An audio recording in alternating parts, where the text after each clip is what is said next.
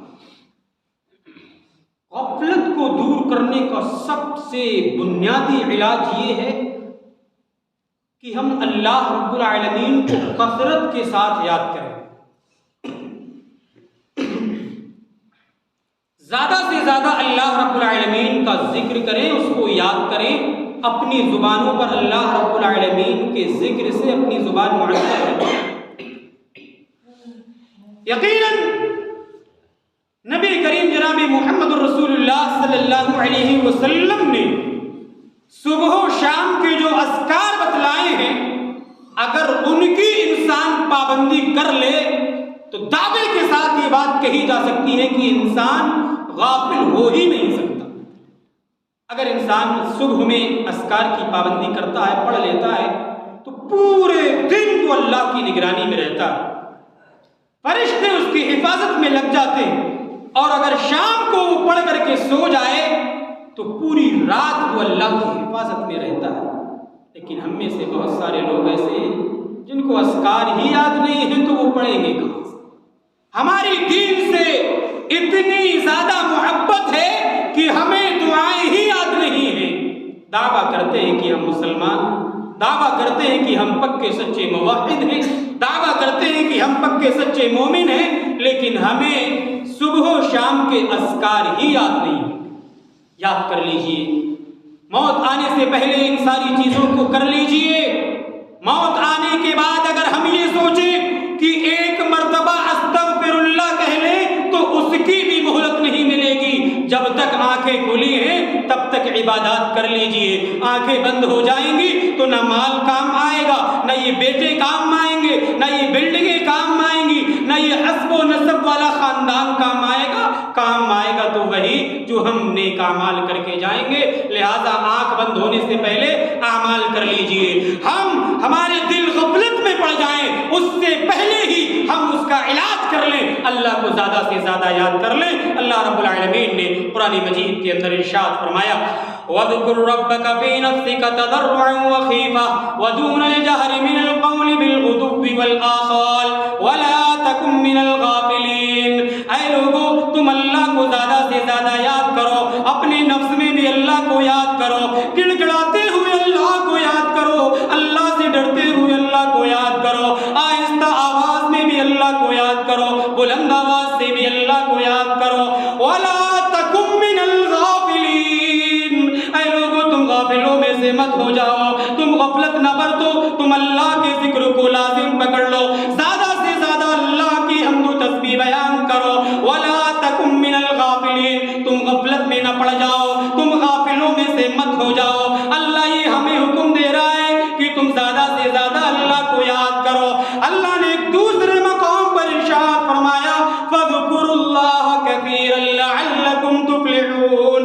اے لوگو، اللہ کا ذکر زیادہ سے زیادہ کرو تاکہ تم دنیا میں بھی کامیاب ہو جاؤ اور آخرت میں بھی تمہاری کامیابی قدم بوس ہو۔ علاج سب سے پہلا کیا ہے؟ اللہ کو زیادہ سے زیادہ ذکر یاد کرو، اللہ کا زیادہ سے زیادہ ذکر کرو، غفلت سے بچ جاؤ گے۔ عبادتوں میں من لگنے لگے گا جب اللہ کو زیادہ سے زیادہ یاد کرو گے، اور غفلت میں انسان کب پڑے گا؟ جب وہ اللہ کو بھول جائے گا۔ دوسرا علاج کیا ہے؟ بہت مختصر طور پر اپنی بات کو سمیٹ رہا ہوں۔ قرآن کریم کو کھول کر کے پڑھیے، قرآن کو طاقوں کی زینت نہ بنائیے۔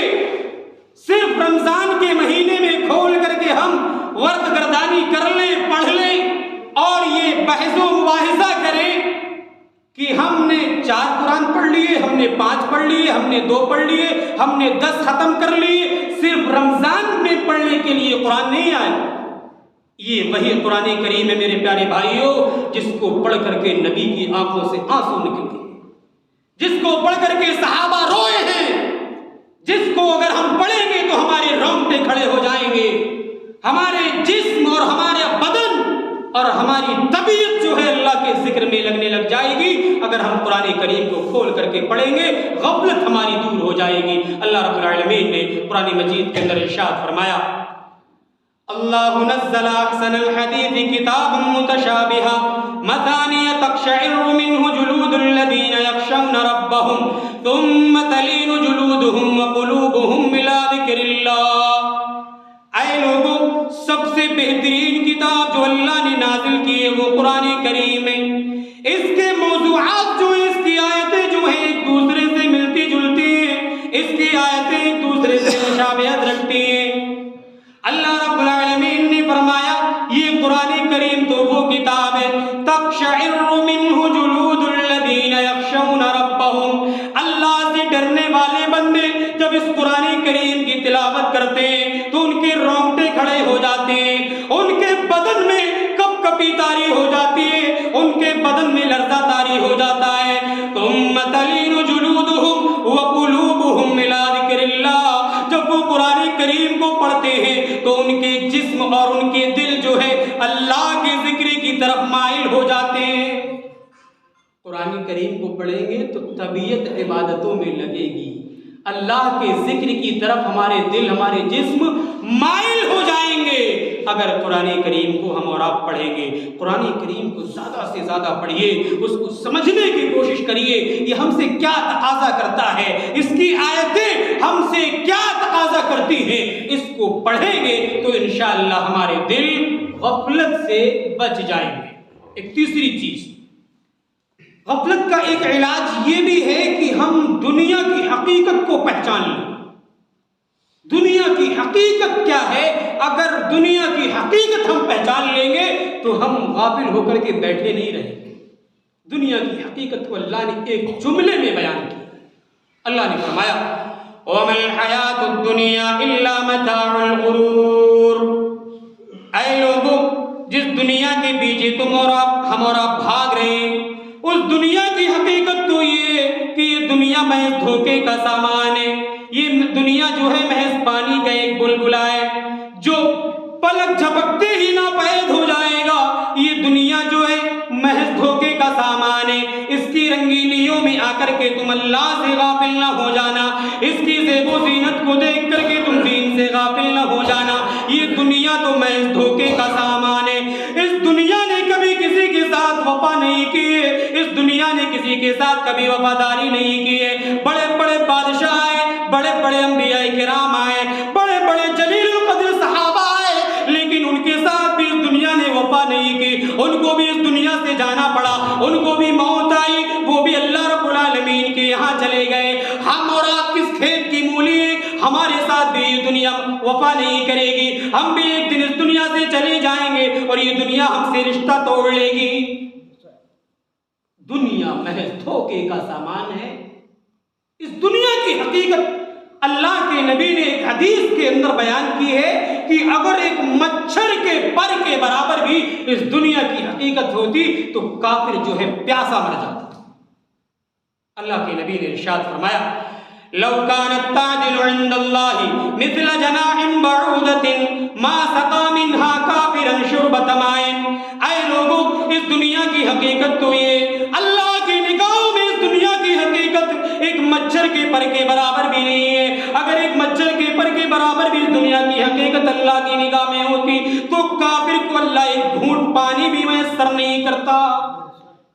دنیا میں ہم نے آپ نے اندازہ لگایا ہوگا کہ زیادہ تر کافر عیش زندگی گزارتے ہیں. تو یہ کافروں کی جنت ہے بھائی نا. ہم اور آپ کی اصل جو جنت ہے وہ آخرت میں ہے. دنیا میں ہمیں عمل کرنے کے لیے بھیجا گیا ہے. اللہ نے ہمیں اس لیے بھیجا ہے تاکہ وہ آزما لے کہ تم میں سے اچھے اعمال کون کرتا ہے اور غلط اعمال کون کرتا ہے. اب اگر ہم اس دنیا کو ہی جنت بنانے میں لگ جائیں گے تو دین سے غافل ہو جائیں گے. لہذا دنیا کی حقیقت کو پہچانیے. اللہ نے سورہ کہف میں کہا وَإِنَّا لَجَاعِلُونَ مَا عَلَيْهَا سَعِيدًا جُرُزًا۔ اے لوگوں، اس زمین کے اوپر جو کچھ بھی ہے وہ سب تہس نہس کر دیا جائے گا، پوری زمین چٹیل میدان ہو جائے گی۔ اس آیت کی تفسیر میں کسی مفسر نے لکھا ہے کل ما فوق التراب تراب، اے لوگوں اس مٹی کے اوپر جتنی بھی چیزیں ہیں سب مٹی ہو جائیں گی۔ تم اس دنیا کے چکر میں پڑ کر کے کیوں غافل ہو چکے ہو؟ تم کیوں عبادتوں میں شریک نہیں ہوتے ہو؟ تمہارا دل عبادتوں میں کیوں نہیں لگتا ہے؟ تم نمازوں کی پابندی کیوں نہیں کرتے ہو؟ اس مٹی کے اوپر جتنی چیزیں پائی جاتی ہیں سب مٹی ہو جائیں گی، لہذا دنیا کی حقیقت کو پہچان لیجئے، انشاءاللہ ہم دین سے غافل نہیں ہوں گے، ہمارے دل عبادتوں میں لگ جائیں گے، ہم عبادت کرنے لگ جائیں گے، اللہ کا ذکر کرنے لگ جائیں گے، اس کی حمد و تسبیح بیان کرنے لگ جائیں گے۔ جب ہم دنیا کی حقیقت کو پہچان کر کے آخرت کو ترجیح دیں گے، لیکن معاملہ اس کے برخلاف ہے، بہت مشکل ہے، بہت ہی کٹھن معاملہ ہے کہ دنیا سے ترک تعلق کر کے ہم آخرت کو ترجیح دیں۔ میرے پیارے بھائیوں، قربانیاں دینی ہوں گی، دنیا کے اندر اللہ رب العالمین کو راضی کرنا ہوگا، تبھی جا کر کے آخرت میں ہمیں جنت میں جگہ ملے گی۔ ایک اور چیز، غفلت کو دور کرنے کا ایک علاج یہ بھی ہے کہ موت کو زیادہ سے زیادہ یاد کیا جائے۔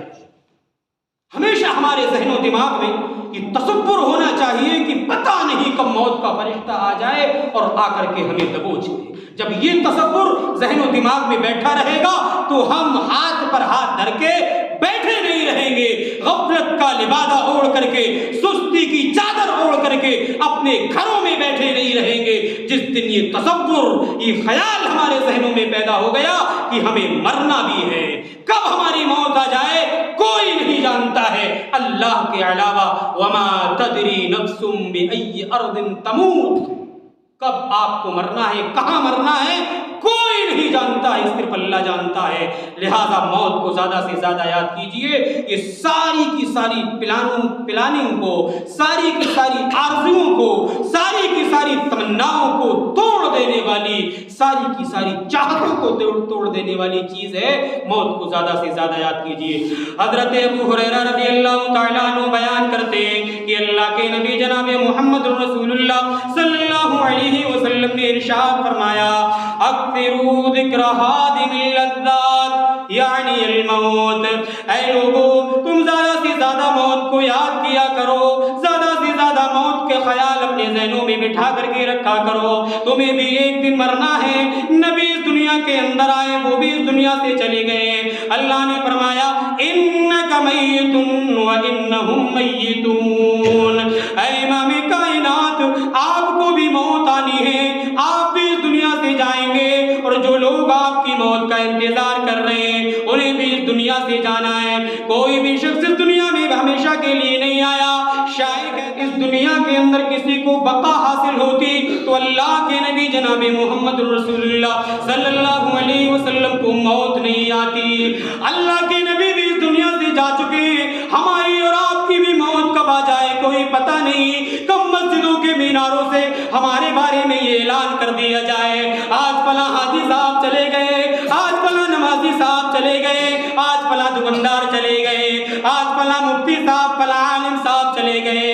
میرے پیارے بھائیوں، بزرگوں، نوجوان ساتھیوں، زیادہ سے زیادہ موت کو یاد کیجئے، عبادتوں میں من لگنے لگے گا، اللہ کو یاد کرنے لگ جائیں گے، اللہ کی حمد و تسبیح بیان کرنے لگ جائیں گے۔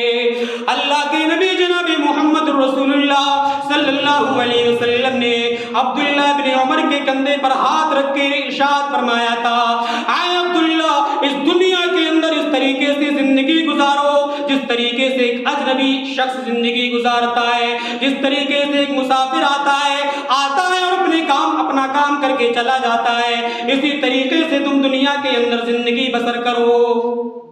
اسی لیے عبداللہ بن عمر کہا کرتے تھے اذا اصبحت فلا تنتظر المساء، اے لوگوں جب تم صبح کر لو تو شام کا انتظار مت کرو، واذا امسیت فلا تنتظر المساء، جب تم شام کر لو تو تم صبح کا انتظار مت کرو۔ تمہیں ہر وقت اپنی موت کو یاد کرنا چاہیے، تمہارے ذہن و دماغ میں ہمیشہ موت کا تصور بیٹھا رہنا چاہیے، تاکہ کہیں ایسا نہ ہو تم موت کو بھول جاؤ، دین سے غافل ہو جاؤ، اللہ کے ذکر کو چھوڑ کر کے دنیا میں مست ہو جاؤ۔ اللہ کو یاد کرو، رسول اللہ پر درود و سلام بھیجو۔ موت آنے سے پہلے درود و سلام بھیجنے کی بھی بہت زیادہ فضیلت ہے۔ ہم اور آپ نبی کا نام آنے پر صلاۃ و تسبیح نہیں بھیجتے، درود و سلام نہیں بھیجتے ہیں، کیوں؟ ہمیں معلوم ہی نہیں ہے کہ نبی کا نام آنے پر کیا کہنا ہے۔ یقیناً نبی پر درود بھیجنے کا حکم اللہ نے ہمیں دیا ہے کہ نبی پر درود بھیجا کرو۔ کیوں ہم اور آپ نبی پر درود نہیں بھیجتے؟ اس کی بہت زیادہ فضیلت ہے۔ اللہ نے تو ہمیں حکم دیا، کہا نبی پر درود بھیجا کرو۔ ان اللہ وملائکتہ یصلون علی النبی یا ایھا الذین آمنوا صلوا علیہ وسلموا تسلیما۔ اے ایمان والو، تم اپنے نبی پر درود و سلام بھیجا کرو۔ نبی کا نام آنے پر آج ہم خاموش رہتے ہیں، نبی پر درود و سلام بھیجنے کا تصور آج ہمارے معاشرے سے ختم ہوتا جا رہا ہے۔ ہمیں پتہ ہی نہیں کہ نبی کا نام آنے پر کیا پڑھنا ہے، کیا نہیں پڑھنا ہے، نبی پر درود و سلام کیسے بھیجنا ہے، ہمارے ذہن و دماغ میں کوئی تصور ہی نہیں ہے۔ ہم اتنے زیادہ دین سے غافل ہو چکے ہیں۔ نبی پر درود بھیجنے کی بہت زیادہ فضیلت ہے۔ اللہ کے نبی نے حدیث کے اندر ارشاد فرمایا، من صلی علیہ حین یصبح عشرا وحین یمسی عشرا ادرکتہ شفاعتی یوم القیامہ۔ اے لوگو، جو شخص مجھ پر 10 مرتبہ صبح میں درود بھیجے گا، شام میں 10 مرتبہ درود بھیجے گا، اللہ کے نبی فرماتے ہیں کل قیامت کے دن اس کے لیے میری شفاعت حلال ہو جائے گی، وہ میری سفارش کو پالے گا، میری شفاعت کو پالے گا۔ ہم اور آپ درود و سلام کیوں نہیں بھیجتے؟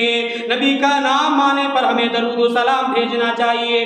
جب ہم اللہ کا ذکر کریں گے، اللہ کی حمد و تسبیح بیان کریں گے، نبی پر درود و سلام بھیجتے رہیں گے، تو ہمارے دل غافل نہیں ہوں گے، ہم دین سے دور نہیں ہوں گے، ہمارے دل عبادتوں میں لگ جائیں گے، ہم مسجدوں سے جڑ جائیں گے، ہم علماء کی قدر کرنے لگ جائیں گے، ہم مہمانوں کے ساتھ اچھا رویہ کرنے لگ جائیں گے۔ اگر یہ ساری چیزیں ہمارے ذہن و دماغ میں بیٹھ گئی، تب یہ اتنے سارے علاج میں نے بتلائے ہیں، اگر ان میں سے کسی ایک کو بھی اپنا لیا جائے تو دعوے کے ساتھ یہ کہا جا سکتا ہے کہ انشاءاللہ ہمارے دلوں کی غفلت، ہمارے دلوں کی سستی دور ہو جائے گی۔ تو خلاصہ کلام یہ ہے، اپنی بات کو یہیں پر ختم کرتا ہوں، اور خلاصہ یہ ہے کہ انسان غفلت میں پڑتا ہے اور پڑ جاتا ہے، اس کا علاج یہ ہے کہ اللہ کا ذکر کریں، قرآن کریم کو کھول کر کے پڑھیں، اور اگر دینی محفل لگی ہو، دینی مجلس لگی ہو، تو ایسی مجلسوں میں جا کر کے شریک ہوا کیجئے، مسلکی اختلاف چھوڑیے، مسلکی انتشار چھوڑیے، اور جہاں بھی مجلس لگی ہو، دین کی دعوت کا پرچار ہو رہا ہو، نبی کی باتیں بتلائی جا رہی ہو، رسول کی سنتیں بتلائی جا رہی ہو، اللہ کے احکام بتلائے جا رہے ہو، ایسی مجلسوں میں جائیے، دلوں کی غفلت دور ہو جائے گی۔ حضرت انس بن مالک رضی اللہ تعالی عنہ کہتے ہیں کہ اللہ کے نبی جناب محمد رسول اللہ صلی اللہ علیہ وسلم نے ارشاد فرمایا، اذا مررتم بریاض الجنہ فرتعوا۔